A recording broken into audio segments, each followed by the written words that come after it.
Hello everyone, welcome to SIUK India webinar. Thank you for joining us today. We are now live with Queen Margaret University. Today we have with us Gemma, Garage and Lingwin, who will let us know more about this special webinar session. Over to you, Gemma. Thank you. So my name is Dr. Gemma Blackledge-Figali, and I am the Associate Head here at Queen Margaret Business School in Edinburgh. To give you a little bit of information really about the business school, first of all, and what we offer. So we're located on the outskirts of Edinburgh, about 6 minutes from the city centre. It's a really compact, friendly campus. You'll see all the staff around every single day. We're not hiding away in offices. The staff are very accessible and the team all know each other, so we work really closely together. So Lingying and Greg here will also be able to answer any questions you might have later on in the session. In terms of Edinburgh as a city, if you've never visited before, it's absolutely beautiful. I'm originally from the south of England and I moved to Edinburgh about 15, 20 years ago and I've never gone back. It's got excellent transport links to the rest of Europe and of course the rest of the UK. So the big cities like Manchester and London just a few hours away. The campus is really safe and friendly as well. You're not going to have any issues in terms of making your way around the campus and getting lost. It's a really compact centre with facilities on site, so catering facilities, the library, a gymnasium and such like. So everything you really need in one place once you arrive for the day. In terms of the business school, I can tell you a little bit more about what we offer. So we're a team of around about 40 staff, thereabouts.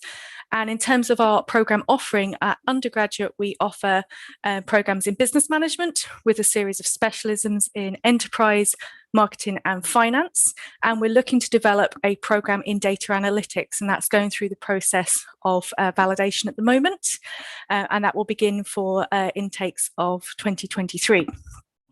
What we also then offer is a programme in events and festivals management. Obviously, Edinburgh is the capital of one of the largest festivals in the world. Lots of people from all over come to see us. And at the moment, we recruit in undergraduate for levels 2 upwards for that. And then our final programme at undergraduate is in international hospitality and tourism. Obviously, a really thriving area. Lots of people are really interested in this. Again, Edinburgh has an incredible tourist population and lots of opportunities in terms of employment in that sector as well. But a lot of students obviously are more interested in postgraduate study, and we offer a suite of programmes that we think are really attractive and offer lots of opportunities for people. We don't have an MBA. We don't feel that's right for our offering and what we're looking for. So what we offer instead is a series of specialised MScs. Or master's programs, my apologies. So we have a selection, and in particular, some of these may be more interesting to those of you depending on your background than others. So the first one is a really niche product that we have. It's a master's in gastronomy, and that's around the study of food and the heritage and cultural identity associated with food. That's something that we are quite specialised in. We have a number of colleagues who are really involved in that module setup, who have areas of expertise around areas such as politics, advocacy, sustainability as well. So it's not just eating lovely food, and it's definitely not about cooking. It's so much more than that. That programme in particular has a really attractive offering of trips, so people get to go out to different types of communities where obviously food products are grown and have a real deep understanding of the way in which we kind of mix with food, and it's not just about eating, it's about a lot more than that. The other thing that we offer then this is a relatively new programme and it's been growing, it's gone from strength to strength, is our Accountancy and Finance with CIMA programme at Masters. And that's, as you expect, a programme that focuses clearly on the areas of accountancy and finance, but we have options there as well for students to take some other things that they might be interested in. In particular, what we're looking at is working with the professional body. So we work with the Chartered Institute of Management Accountants as our awarding body that support that. So there's modules in areas such as strategy and leadership that complement that as well, to make sure that you have a rounded curriculum and you get to cross over the colleagues from the other master's programs.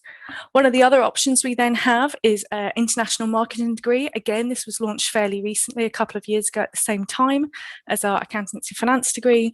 and students in that area obviously have particular expertise or are looking for options in marketing. So we have some standardized modules, and then we work really closely with one of our other divisions, which deals in areas such as PR and communications. And so we cross over with them on some program modules as well. So a real opportunity to meet other classmates who perhaps have a slightly different slant on their overall discipline.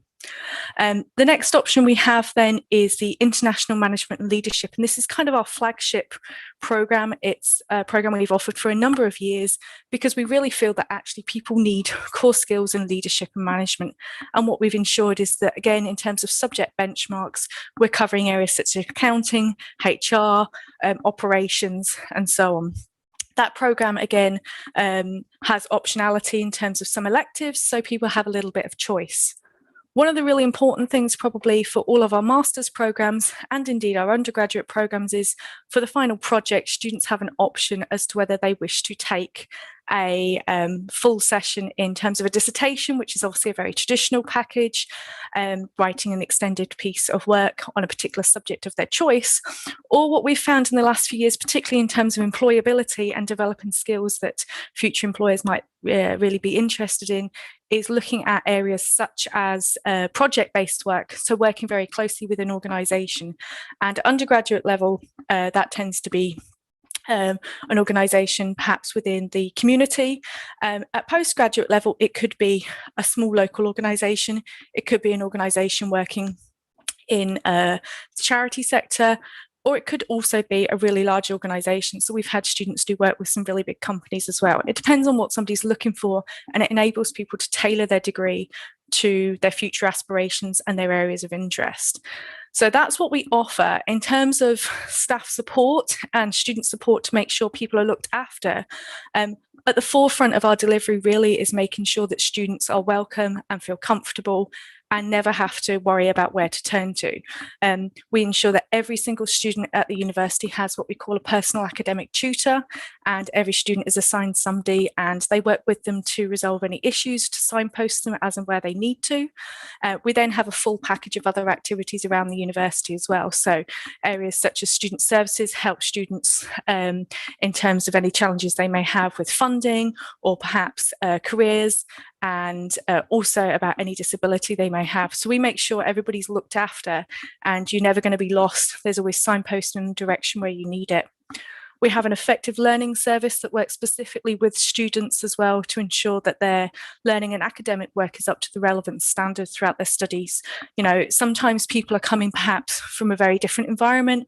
Maybe you've not studied for a while, maybe it's a very different system to what you're used to, but we want to make sure that you're prepared and know what to expect and are able to complete your assessments in a comfortable manner and obviously get the most out of your time here with us. One of the other things I think that's really important to know is as well, there is opportunities for student voice. So we offer a number of forums and opportunities for students to feed back to us about how things are going and any challenges they're going to have. And this is something that's really quite important to us, and we found it's really effective, and it's enabled us to kind of enact actual change in programs where we've actually felt things maybe need a little bit of adjustment. So we're not delivering the same thing. You know, if something doesn't work, this is about you, this is about your future. We make sure we work really closely with you to deliver what you need. There's optionality in places, but also obviously we've tailored programs to suit what you need or what we believe you need from a business related program. And there's options to meet other colleagues in other parts of the university as well. So that's what we're offering. I'll pass you over to either Ling Yun or Greg to maybe talk about some issues in terms of international students arrival and the support that they offer. So I'll hand over. Thank you, Gemma. My name is Greg Lawson. I'm the International Manager here at Queen Margaret University in Edinburgh. I'm actually calling from campus today, which is good. We're actually able to get on campus and see students and experience and interact with our students following some time, obviously, unfortunately, due to the pandemic. Our team prides itself in the support that we will provide, from any point in the process, whether it's your first time you hear about Queen Margaret University, first time you hear about the business school, for example, our team is on hand to interact with you, to support you, to answer questions, to provide you with information so that you can make an informed decision about where you want to or wish to pursue your studies and your next step. As Gemma said, and I guess just at this point, I want to thank Gemma for her presentation. this morning as well, and the information that she's provided with regards to the business school. But in terms of where we are a campus-based university, so we have about just over 5,000 students on campus. And there's a number of students here today as well. We've said hello to some Indian students this morning on the way in. It's lovely to see them. But yeah, we want to be friendly, we want to be supportive, but we want to be there to obviously provide learning that is valuable for you, that will then allow you to then either perhaps maybe stay in Scotland, stay in the UK for 2 years with the graduate visa that's been introduced, or to provide you with something that will be valuable for you if you want to return back to India after graduation. Please bear in mind that the degrees that we offer are portable, so the qualification that you will achieve, you can take that with you. It's not just a case of coming to Scotland or coming to the UK or going back to India. You can take that qualification to Canada, to the USA, to Hong Kong. The qualifications are recognised globally. I can't emphasize enough the student support really that we pride ourselves in providing for students, whether that be face-to-face meetings with our students and drop-in sessions, or if you're at this point in the process where you're really just thinking about potentially considering Queen Margaret University for an application for a business course. Our team are available on Tuesdays of every week, twice, sort of 12 to 1 lunchtime our time, and then sort of 4 to 5 in the afternoon. Hopefully not too antisocial for the time zone difference in India. But yeah, we're available. We're here to make sure that we have people that are on hand to be there for you, to support you, and to answer any questions.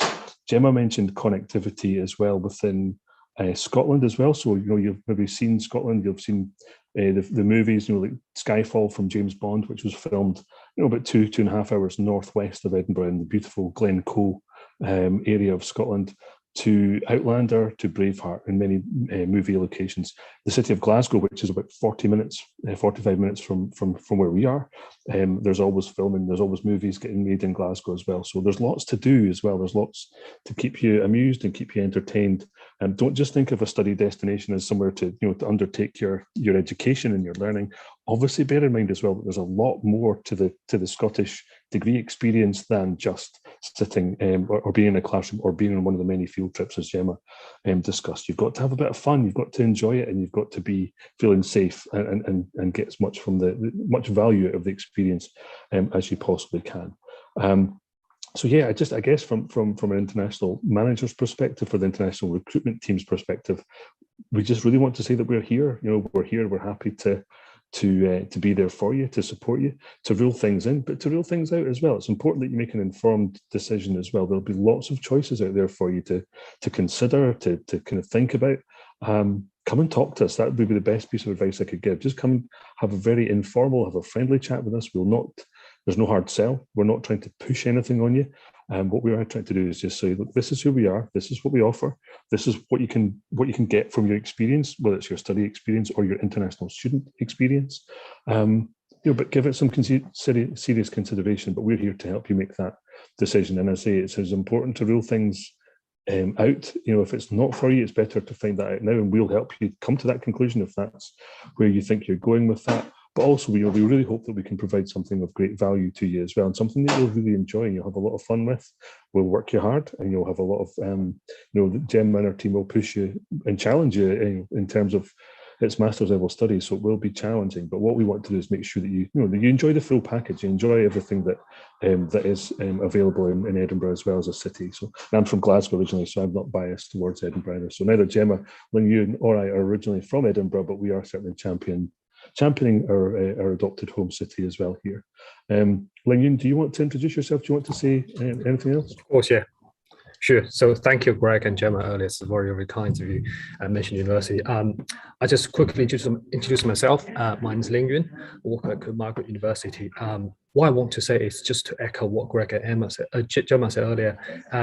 I've gone through an international student journey, just like you guys are about to go through. I have studied in the UK. I've gained work experience. What I've learned, not just the knowledge from the classroom, I also learned how to actually live in a foreign country, make new friends, and understand how things work, and also just lots of skills I've learned throughout my class and as a student journey are very useful.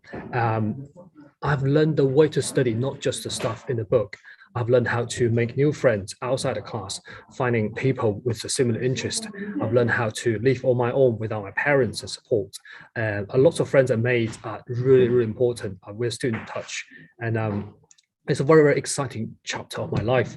I think this study experience, life experience will be so beneficial. They are very beneficial for me throughout my whole life. I think it's something that I really enjoy it. Compared to some other destinations, I think UK is a place that made me feel welcome, and they accepted me, and I felt very comfortable as a student. I work here now, live here. I think the whole place is is what I expected. And throughout the whole journey, I had lots of support and help from people around me, from workplace, from university. So I think this is something quite valuable. If you're thinking about study here, and especially in Scotland, I think this here's a perfect place for you to consider. We're here to help you as much as possible. And so if you have any questions for us, please leave in the comment down below, so we can certainly answer these questions. I'll pass it to SI UK Consular. I guess just before we do that, we have a little bit of time on our hands just to kind of take advantage of, but maybe for just general discussion between Lingyun, Gemma, and myself in terms of why students, why should students consider Queen Margaret University? What would you reckon, in your opinion, that separates us from the crowd? Because students coming from India have so much choice. SI UK are a fantastic platform and will open doors for students to consider many international study options. But why would we, as a threesome here, why would we consider, or what would we ask students to consider in terms of maybe 2 or 3 unique selling points about Queen Margaret University over other locations? I can give one of the points, I think. One of the things I think our students really value is we do have a really good international mix. We have obviously lots of students who are from the UK, familiar with the UK system, but we do obviously recruit a number of students from elsewhere in the world. And I think, this year we have a number of students who've made that big transition in a particularly challenging time to come to us. And I think that's testament to a couple of things. I think one is the really hands-on support that we give people. You as a student are not a number on a page to us. I could tell you the name of every single student on one of my classes, and I can tell you the names of most students across all of our programs within the business school. You're not going to be a name on a page. You're going to be somebody that people know and will work with you. And if you need help, that there's going to be somebody there, and it's personal and individualized. It's not going to be filling in a form and a bit of paperwork, that somebody will spend time talking to you. And I think that's really important, particularly for a lot of students who are moving a long way from home, and it's a very different place to be. I think the team as well have worked really hard in terms of developing the programs and looking at assessment mix as well. We know some students don't cope well with exams, or some students don't like presentations. So we offer a really good mix of different assessment types as well. And it allows people to play to some of their strengths. And there might be some things that none of us are ever really good at, but actually there's an opportunity to develop things in a really kind of safe environment as well. I think the setting that classes exist in, the biggest classes you would be in here would be around 30. We're pretty small in terms of class sizes, because we want to make sure you get that personalised and individual attention. We do group work, and we encourage that in some areas, because that's part and parcel of developing your leadership and your management skills and a business skill set that you need in the workplace. But we also recognise that actually people want to show their own performance in things as well. So we have a mix and match approach. But I'll pass back over in case Lingyun has any other points he'd like to add. I think being here has made me feel really comfortable and safe, because safety is one of students' main concern, especially for the parents as well. I think it's a safe place. It's a very friendly place. It's a small community at a university, and then I felt like if I needed help at any point, there's always somebody to help me in terms of how to focus on my study, how to get extra help, because there are in-session support for students as well, how to get extra help. And if I was looking for a part-time job, where should I go? And if I wanted to open a bank account, small things like that, but very, very important for students and their parents. I think it helps everywhere if you need them. I have also felt like this is a fun place to be as well, because there are different clubs and societies you can join.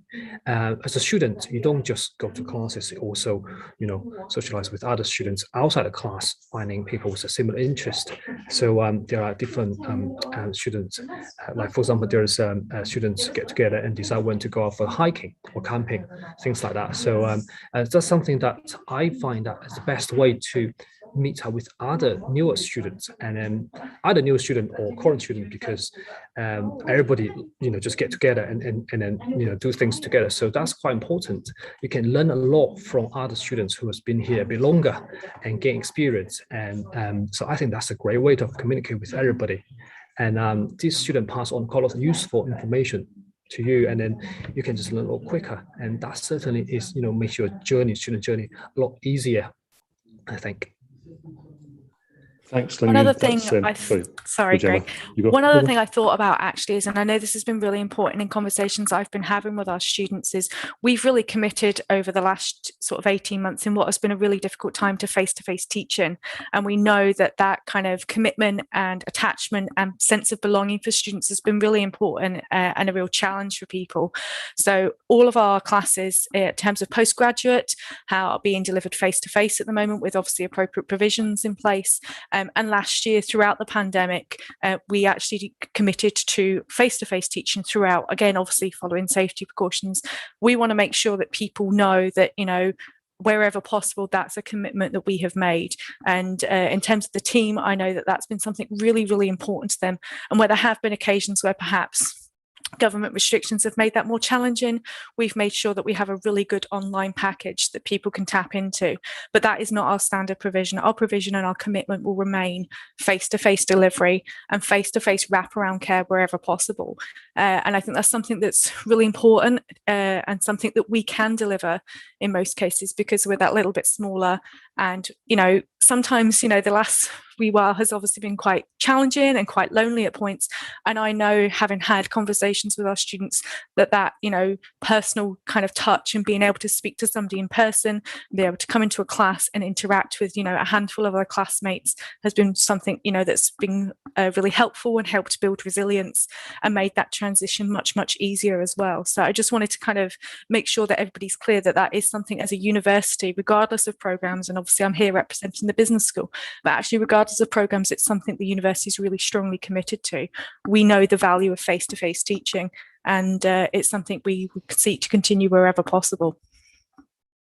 I totally agree. I couldn't agree more in terms of the safety of students and safety of staff as well, because we're all in this together. It's not something that it just affects one particular group of individuals within the university. We all have a part to play, and we've done really well with that. We've all come together and supported each other really well.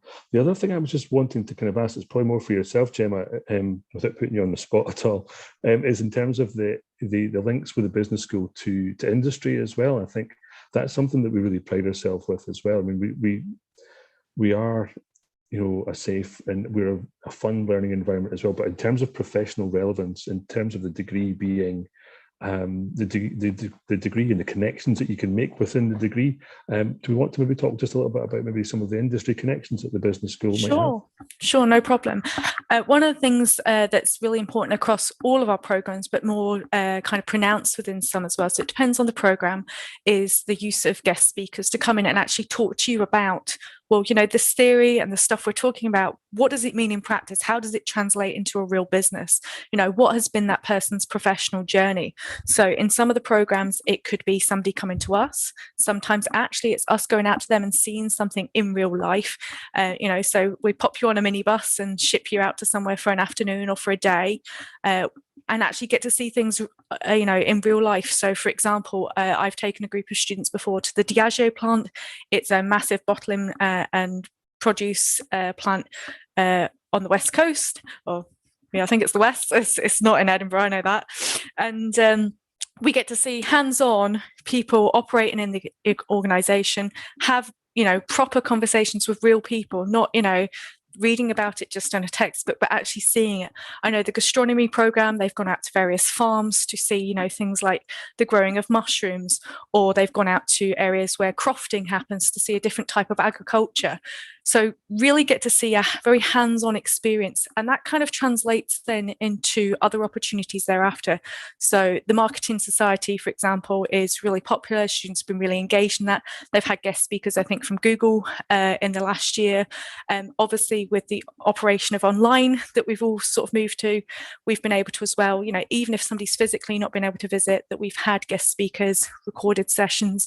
We have a couple of people come in this week from major banks. We've had people before come who've worked perhaps in policy areas within government, because people want to do different things. Some people want to work in big business. Some people maybe want to operate their own business. So this week we have somebody who's a well-experienced entrepreneur talk about her experience and her kind of growth and what she's done over the years. So we make sure that you kind of have those opportunities. But one of the other things we've really focused on this year, and I've been working with other colleagues, is to develop our community after people finish as well. So we have a dedicated Queen Margaret Business School LinkedIn profile. We've just started it around 7 months ago, and it's connecting all of our existing students and also obviously our network more broadly. So some employers on there, some students have gone on to work for really big firms like Enterprise and now have several iterations of colleagues, you know, and classmates with them. Diageo has been also a really big employer for a number of our students. And then obviously in Edinburgh, we have some really beautiful hotel chains as well. And that's been an area. We have a student recently who has started work at, I'm trying to think of the hotel's name and it escapes me now, Greg. It's at the bottom of, right next to Waverley Station, the most famous hotel in all of the Balmoral. The Balmoral.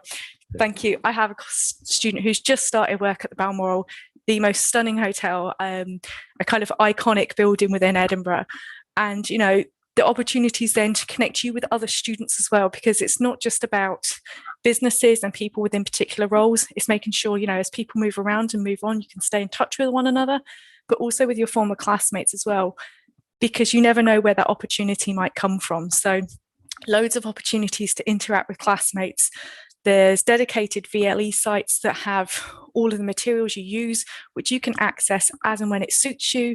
You can look at things as many times as you want as well. So it's really about making sure that these opportunities are available to you, and they're available to you in a manner which is, you know, accessible. It might be actually you don't have time to chat to somebody on a particular day, but we make sure we connect with businesses and people within particular roles in organisations so that you can connect with them later on as you see fit and when it suits you. Just to add in as well about Diageo and the kind of scale of Diageo in terms of within Scotland, it might not be a company that a lot of people necessarily have heard of internationally. Certainly, the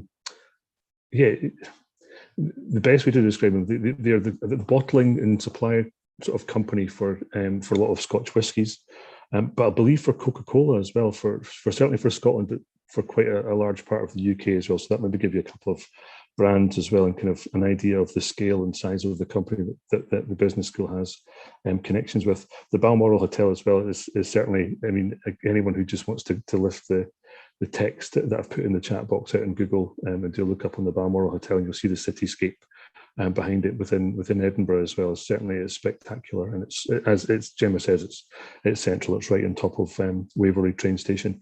I guess maybe just to kind of finish off with a little plug for the city itself in terms of the history, the architecture, the culture. Gemma mentioned the world's largest arts and cultural festival, the Edinburgh International Festival and the Fringe Festival. There's always something going on in the city. It's an amazingly fun place to be. It's colourful, it's welcoming, it's safe. And what we'd love more than anything else is for anyone who's listening today, come and talk to us. That's the best thing we can say just now is, if you want to find out a little bit more, you can't find everything in a 30-minute presentation, but you can maybe certainly get a little taste of who we are, what we do, 3 friendly faces that, you can reach out to any time. We're more than happy to be as helpful and supportive as we can for you at any time. And we will be at a number of the upcoming SI UK online events as well. I think Ling Yun's kindly volunteered, hopefully volunteered for them. But yeah, if not, Gemma and myself will be around as well. So we're certainly very available.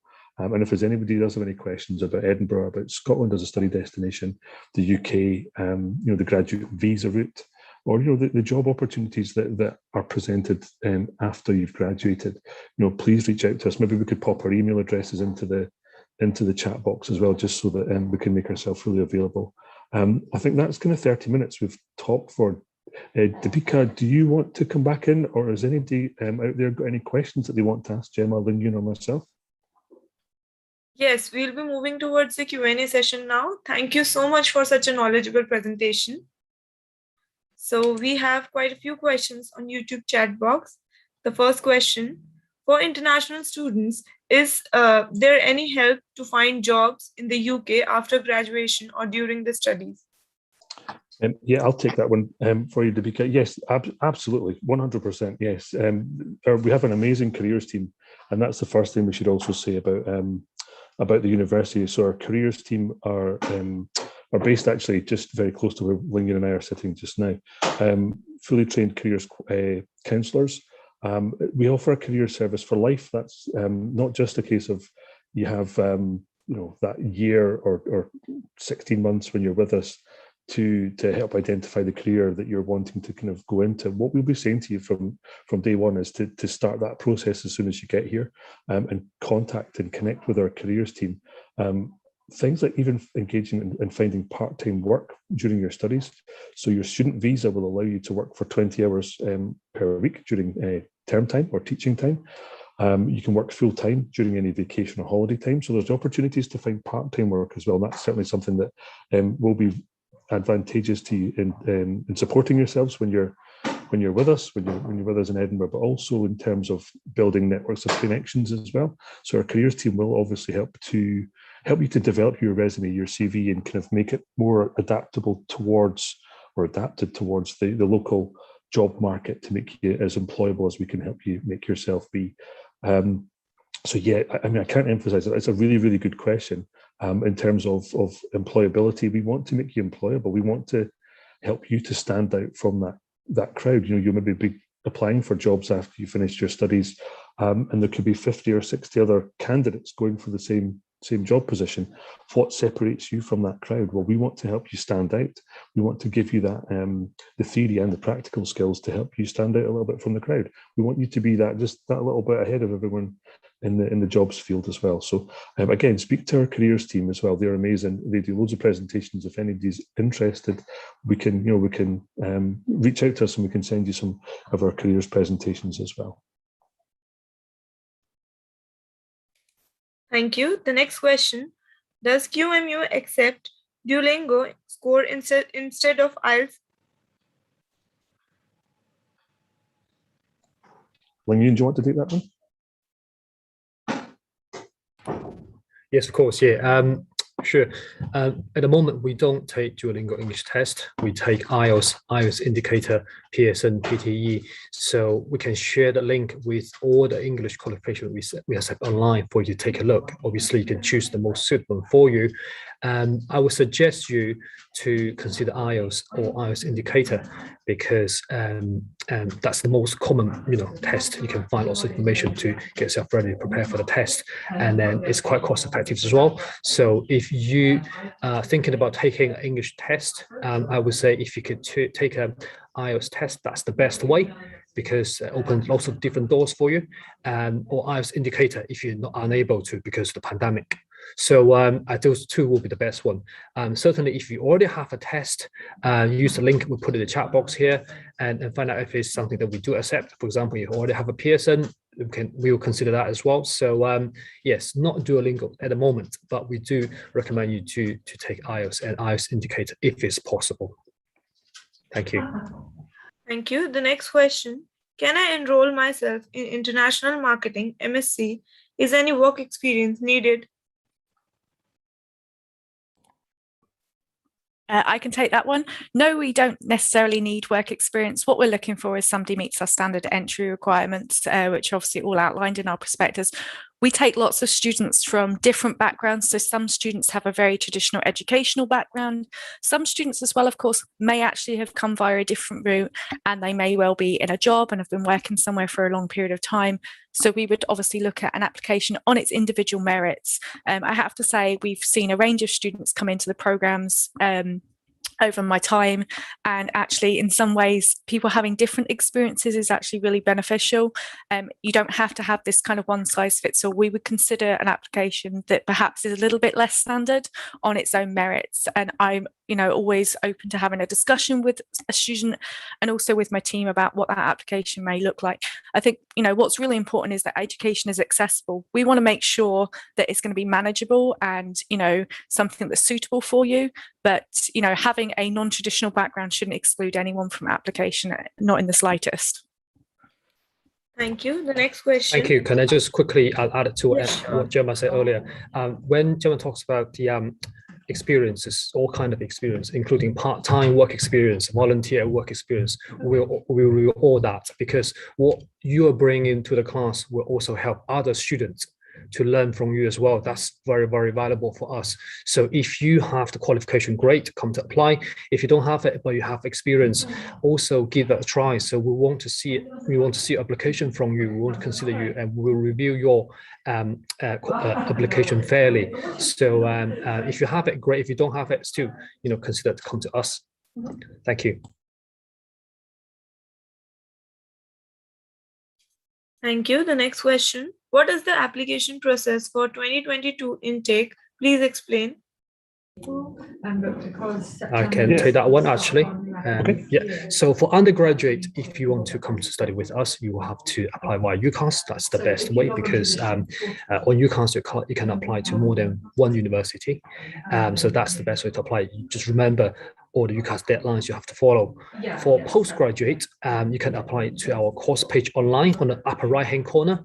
Apply for this course, and then you can certainly submit your qualification transcript, IELTS certificate, passport copies, and obviously complete application form. And we'll need a personal statement and reference from you. When you apply, you don't have to have everything. You could have just part of the documents and materials. You can just apply straight away, and then our admission team will get back to you, usually with a condition offer, and say you have met certain conditions, but we're looking for a bit more. So and it's free to apply to us, and it's online. It's very, very straightforward. And even you're not sure, just get in touch with us or just apply. And because we have intake, general intake in 2022, we also have a September intake in 2022. So when you come to the course page, you can choose which one you want to apply. Even if you apply to one but you can't join, you can defer to following intake, and that's not a problem. So these free applications, I think you should really just give that a try to apply to us online, and it's very, very straightforward. If you have any questions during the application process, you can email admission or us. We'll guide you through step by step. And then, that's the process there. Yeah, you should really. Thank you. The next question. When do I need to apply for accommodation with QMU? Is it secured? So in terms of the accommodation, as soon as you are holding an offer to study, whether that's conditional or unconditional, at that point you can then apply to our accommodation team. So that is a portal within the qmu.ac.uk website. If you go onto the website, it's actually there's a little tab at the top right that will just say accommodation. You can click onto that, and then the portal is within the accommodation area or section of our website. There are certain terms and conditions there that are detailed on the website, so you can read through them. Our accommodation team usually will also come to our undergraduate open days as well. So I think there's another undergraduate open day coming up on the 3rd of November, and we can certainly pass details of that to anyone who's interested. But in terms of our master's level study, or students who are interested in our master's level study, jumping in and not detracting from the accommodation question, because we can totally help. And again, if you want to contact Ling Yun or myself with regards to accommodation questions, please do that, because we're more than happy to help answer them. But I'm going to shamelessly plug our postgraduate open day, our online open day, which is on the 11th of November. Now, details of that are on our website, www.qmu.ac.uk. We'll all be there. We'll all be taking part. We'll hopefully see some of you there, which would be lovely. But yeah, please come on to that so we can tell you more about the courses in more, individual courses in more detail there. But we're also happy to talk to you a little bit more about accommodation, the prices. We can showcase some imagery from our student village. It's all on our website there if you want to go and have a look in your own time as well. But yeah, accommodation is it's not guaranteed, but what they will do is they will prioritise applications to the rooms. The further away you are, the better your chance essentially. So I live like 2 miles from campus.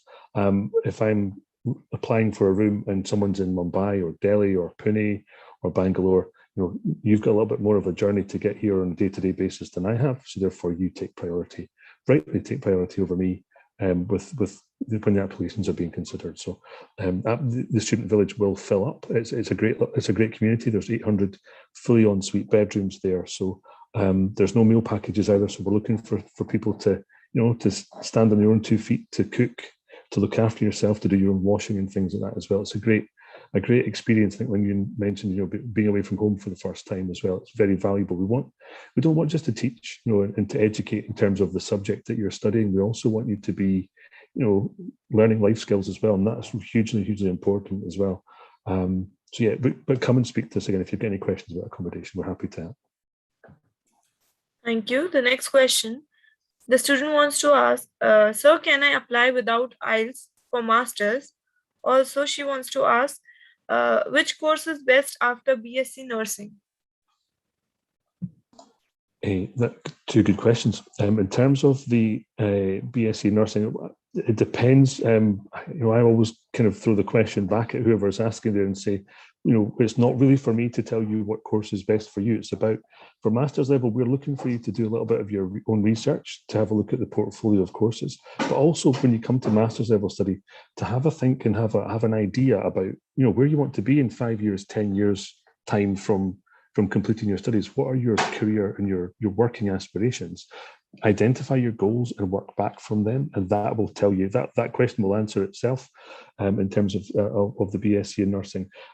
Also, if you're looking to remain a nurse, it might be worth looking into what we call the HCPC. If you were to Google HCPC in the UK, you may already be qualified to work as a nurse in the UK. That's something that you can do a little bit of research into yourself as well. So I'm not trying to avoid the question, but I'm just going to try to get you to think a little bit. Think a little bit about what you want to do, where you want to be, and if the UK is where you want to be, where you want to work. This is going to sound like I'm kind of not selling master's study. You might not need to.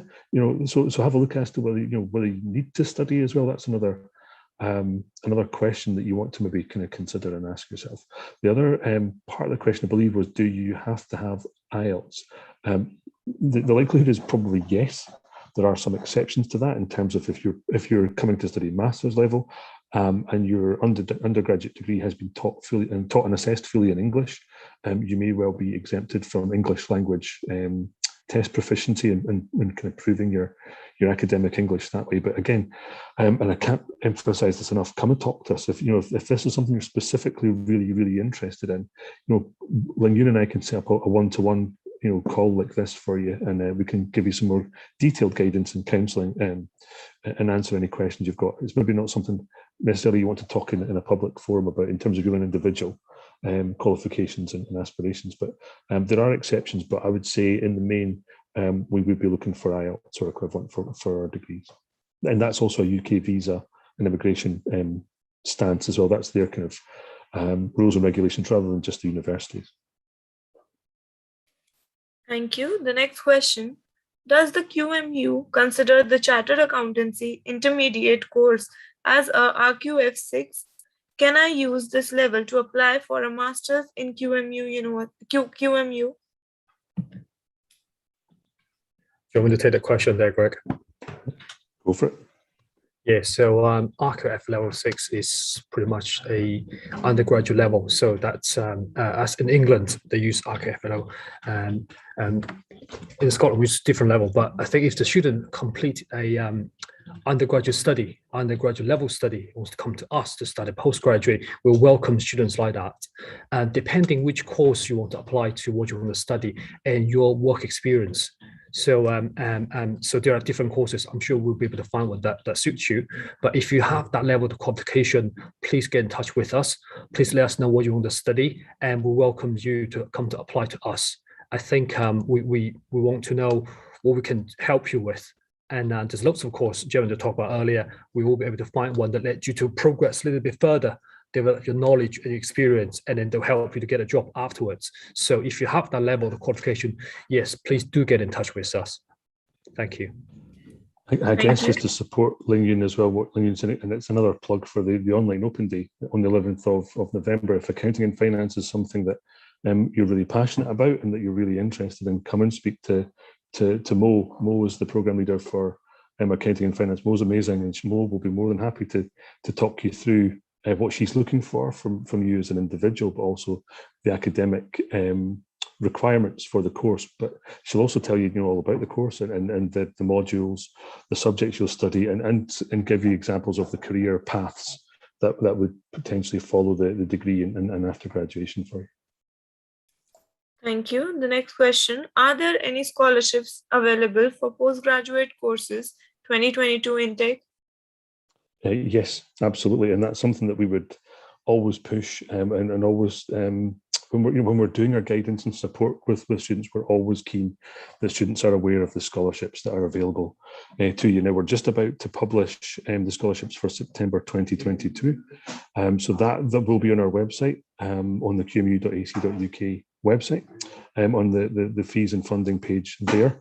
And Ling Yun has helpfully put that link into the chat box. Thank you very much.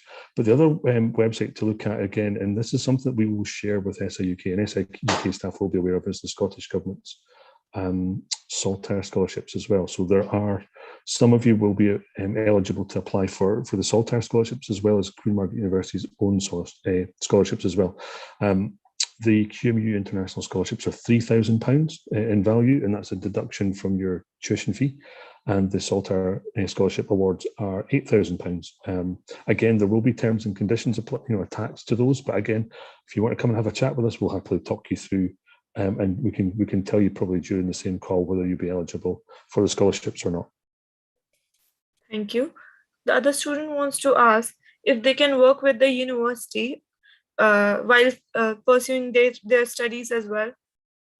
There will be some part-time jobs on campus. There are always some part-time jobs on campus, but to be honest with you, not that many. However, Edinburgh is a city, and one thing again we should probably say is, as we're hopefully coming out of the pandemic, society in Scotland has reopened quite significantly, and we're almost, I'm going to say almost kind of back to normal a little bit in terms of, we are wearing face masks on public transport, we're wearing face masks on campus, but restaurants are open, bars are open, cinemas are open, hotels are open, and because they're reopening, there is a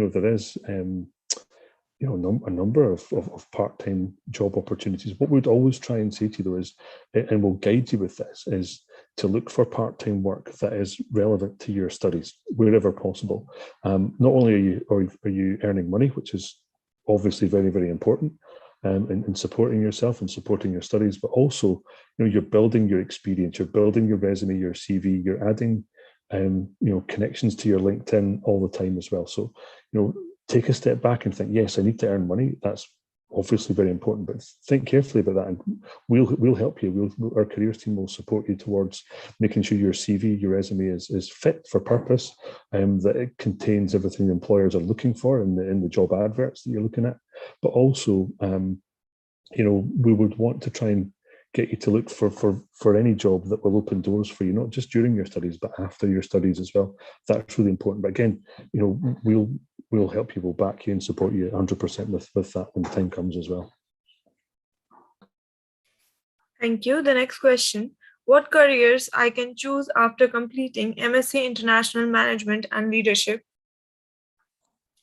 Gemma, do you want to I take would that say the world's your oyster. People go on to running their own businesses. So we've had a number of students go on to do that, work for really large organizations, perhaps in supply related jobs, or logistics posts. I've had students go on to perhaps do further studies. So some students have made the decision at the end that they actually want to complete a prof doc or a PhD. That's been an option for people. I don't think it is really too limiting. It's given you a core set of skills. So negotiation, communication, financial management, planning, project management, all those kind of skill sets that you need in lots of jobs.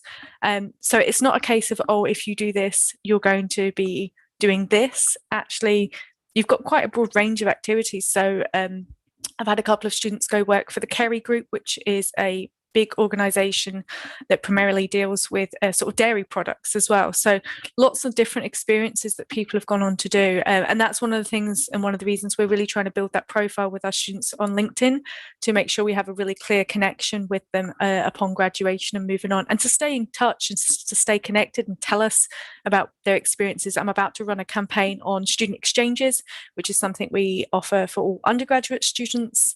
So that's a campaign that will be starting shortly. It's not limiting at all. It gives you a really, really broad base. Obviously, if you wanted to be a qualified accountant, you would be looking at the accountancy finance degree, because it would give you the maximum number of exemptions that we can grant from CIMA. But if you're looking at, more broadly about your career, I would say the international management and leadership is a good approach, and you will cross over with students on the other programs as well. So, you're going to get to chat with others as well at different points. Could I just jump in? Sorry, Deepika, yes, just to add a little bit of something else in as well. I've found, and I've been going and working in India probably for about 8 or 9 years now in terms of supporting Indian students coming into Queen Margaret University. I regularly get asked, "Oh, do you have an MBA?" And asked a lot, "Do you have an MBA?" And Gemma was great in mentioning the fact earlier on that we don't offer an MBA, and that's quite deliberate at the moment. It comes back to a comment I made a little while back about separating yourself from the crowd. Now, what we find is that many students in India are coming to the UK. They're all coming. A lot of them are coming to do an MBA. So therefore, you've got a lot of people who are either going to stay in the UK and work, which thankfully we can now do with the graduate visa, or they're looking to return back to India with an MBA once they've graduated. Now, what's going to separate you from that massive crowd of MBA students is a degree that's recognised, that's accredited, and that is slightly different, and it gives you slightly different skill sets. It doesn't give you a lesser skill set. It doesn't give you more skills. The MSc International Management and Leadership and an MBA are very, very similar. But what we're wanting to try and do is provide something for you that allows you to stand out a little bit from that massive crowd of people with an MBA. We'll give you that little edge, that competitive edge over your friends and your colleagues who have worked hard to get an MBA as well. So we want you to stand out a little bit for the crowd. We want to make you just that a little bit more employable and that little bit more attractive as an employee to the many employers that we are connected with. So our support for you there is quite deliberate in that respect of differentiating ourselves, but differentiating you when you go into the employment market from the many students who will have an MBA. Thank you. A student wants to ask, she's asking to discuss her profile with you. So I would suggest Rashmi to directly email the representatives about your queries related to the profile. I have provided all the email IDs in the chat function. Please free to email them anytime. So the next question. Yeah, please. I was just going to say, Deepika, sorry, absolutely. Please feel free to reach out. We'll be more than happy to either look after you by email if that's easier, or if you want to set a call with Ling Yun or with myself up as well, or with Gemma as well. We can, whatever you need, let us know and let's make that happen for you. Thank you. The next question. Hey, I have completed my bachelor's in commerce in 2018 and have a gap of 3 years. Can I apply for master's in accountancy and finance? Absolutely. Lots of people take a career break for various reasons. It might be family commitments. It might be exploring the world, probably not given recent events, but, we're not looking for a continuity, and people do different things with their lives over time. as long as somebody meets the suitable entry requirements, we would not be concerned about a break in terms of activity. So that's not an issue for us at all. And actually, probably depending on what somebody's done, and even, you know, I think sometimes people feel, oh, you know, raising a family or caring for somebody or whatever, you know, oh, how do I explain that? You don't need to explain it. That's a valuable contribution to society and as part of your life. And, you know, it would not be considered, you know, negative or detrimental in any way, shape or form. You know, quite the opposite. You know, people have fulfilling lives in different ways, and there's not kind of this one size fits all approach for us. Thank you. The next question. What are the top 5 employers for QMU? Oh, that's a difficult one. I don't know if I would know off the top of my head the top 5 employers. Certainly, I can say students have gone on to work for a mixture of organisations, and you know, some students have gone on actually after their degree as well to further study, and some people have gone on to, you know, train again in different areas, perhaps, and made the decision that actually, in terms of things they've learned or reflected on, they want to do something different. So I don't think it's an easy question to kind of answer. Edinburgh, certainly in terms of financial, you know, jobs, is the capital city of Scotland. Obviously, lots of people think of London as, you know, a financial hub. Edinburgh is. We've got a massive arts and cultural hub here as well, and tourism. People go into good jobs and go, you know, people find employment. I think we have one of the top rates for graduate employment in the country.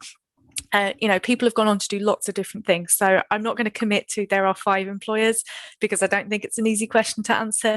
But I would say, you know, our students, I stay in touch with a lot of them. I've supported them through exchanges, moving to masters, different things. They have really good careers and lives afterwards. And whether that's, you know, academic, career related or family based, people are doing some really amazing things.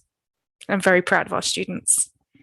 I think that's an absolutely brilliant answer as well. I think just to complement that as well, one of the things that we do at the university and our careers team will organise is career fairs.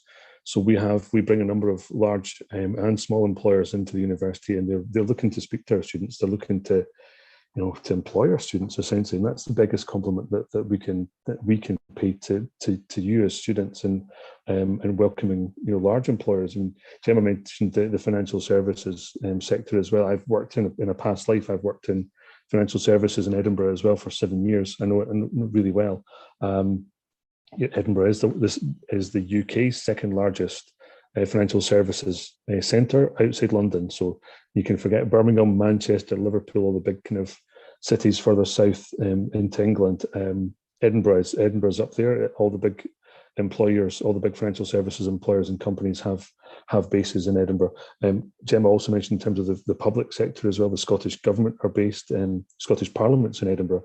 So the Scottish Government and the public sector have a large employment base in Edinburgh as well. So there's lots of opportunities, and we'll help you try and find them as well. So you're never short of companies to look at in Edinburgh. Thank you. Another difficult question. The student is asking an average salary of a postgraduate from QMU from UK employers. It really depends on the job that somebody goes into and the entry level that somebody goes into. So really quite variable. Obviously, there is a lot of research about that suggests that somebody with an undergraduate degree, let alone a master's degree, should earn more than somebody who does not have that, you know, everything else being equal. But I would say it depends very, very heavily on the sector that people go into. And obviously, if somebody was working in an area like London, a lot of jobs in London would then have London weighting, so that would cause a difference as well. I think one of the important things is that there's opportunities out there, you know, to go into big companies, small companies, startups. I know a lot of my students now are actually going to work in some really cool, interesting companies that are startups, and perhaps salary expectations in that sort of sector may be a little bit lower. But as a graduate, and a graduate within the UK, you know, the UK system is well respected. I don't think there would be anything that would suggest that our degree is less valuable than anybody else in terms of, you know, remuneration that comes with it. Jobs in terms of how they're advertised in the UK quite often will say competitive, or actually, you know, more importantly, the salary is stated, and that's what somebody should expect to achieve.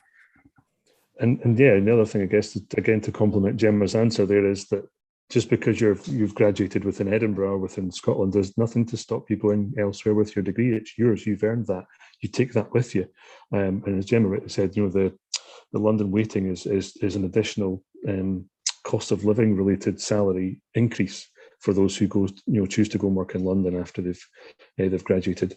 London, I should say as well, is you can get a train from the centre of Edinburgh to the centre of London in just over 4 hours, and there's the new train service has been added. I think it's about £10 or £15 to go one way from Edinburgh to London, so it's not expensive to do that. The earlier you book your tickets, the cheaper you get them. So, again, that's maybe just to kind of lighten things a little bit. Go and enjoy it. Go and see London. Go and see Newcastle and York, some ancient and historic cities in England as well. Go and enjoy them. But we're so well connected, and there's nothing stopping you going to work in, and going a little bit further afield with your degree qualification and taking that wherever you want to take it.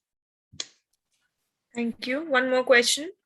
Will I be granted a post-study work visa based on a student visa, or do I need to reapply it separately? Okay, I'll take that one. In terms of the graduate visa route, so you would have to graduate. The process is quite a simple one in that you have to graduate from your degree first. So what we would do as a university, what we would do is we then notify UK Visa and Immigration Department that you've graduated. They confirm that, and then you do a separate application based on your graduating for your graduate visa. But again, do you know what? You know what I'm going to say here? Come and talk to us at the time. We'll help you. We'll not do it for you. Visas are your own responsibility, but come and talk to us, and we'll provide you with the guidance and the detail that and where you need to apply, how to apply them. We'll support you fully with that when the time comes. I have covered all the questions from the chat box. Thank you so much for answering all the questions so well. Now we are moving towards the end of the seminar. I would request if you have anything else you would like to put forward for the audience who are watching us live right now. Do you know the first thing I'll just say is, people's lives are busy. People have a lot going on in life, and from Ling Yun and from Gemma and from myself, I just wanted to say thank you. Thank you for giving up some of your time today to be with us, to listen to us. There's no hard sell from us here at all. We want to come across to you to be friendly, to be supportive, to be welcoming, and to provide you with an option that is attractive, that is valuable to you, and that my lights have just gone off here. Actually, I need to move about. But yeah, to provide you with something that is of value to you. That's the most important thing. A degree is something that you don't come to do just for fun. It's something that has to provide you with some reward at the end. And we have a track record, a successful track record of getting our students into further employment, to get them good jobs, and to move them on and to allow themselves to move on and develop in life to the next chapter, whatever that may be. And we've talked about anything from family businesses to multinational global companies. We can support you no matter what you're looking to achieve. Come and talk to us. That's the best piece of advice. Connect with us, talk to us. Let us provide you with the information that you need. Come to our open day again on the 11th of November. Ling Yun has helpfully put that comment in the chat box. But yeah, come and have as we would say here, come and have a wee chat with us, and we're happy to sit and take some time out to be with you, to support you, and to look out for you, and to provide you with the best information and guidance that we can possibly give you. Does Gemma or Ling Yun, do you want to jump in with any final comments? I suppose just to kind of reiterate what you've said, I know making this decision is a really big one for a lot of people. Obviously, financially, it's a big decision as well. And the most important thing is you make the decision that's right for you, and don't make a decision because your friends are doing it, or perhaps, because you feel you should do something. I am the first person in my family ever to go to university, and I was really quiet and really shy when I went to university, and it changed my entire outlook. And obviously I went on to do a master's and then a PhD, and now I work as an academic, and it's a job I love. And I came to Queen Margaret, as I say, 8 years ago, having been somewhere else, and that transition was quite hard. I was like, oh, am I going to settle? Am I going to be okay? I love working here. I love the colleagues I work with. I see Ling Yun and Greg regularly. It's a great team. You'll be really well supported, but this has to be right for you. And as Greg said, and I know Ling Yun will in a second as well, get in touch. You can ask us anything. There's no question that's too silly or whatever. We're not going to judge anybody. This is an important decision, and it's one that you need to make sure you're clear about and you're comfortable about, because you're coming a long, long way from home. So ask us anything and we'll be very happy to assist you. But I'll pass over to Ling Yun. That's exactly right, Gemma. Thank you. Study overseas is part of a very exciting journey. So I think if you come here, you'll enjoy it. You'll find life is so different and wonderful here. We're looking forward to hear from you. That's that. And thank you for your time. It's been great talking to you guys. The questions are great. It shows that you've done quite a lot of research about the university, but certain questions only we can answer for you. So let us know and speak to us. And thank you, everybody. Thank you so much all for your kind words. To all the audience, if you have any further questions, please feel free to contact SIUK India offices. We will be more than happy to help you all. In the end, thank you so much for your lovely time today. Bye-bye. Take care. Thank you. Stay safe. Take care, and hopefully see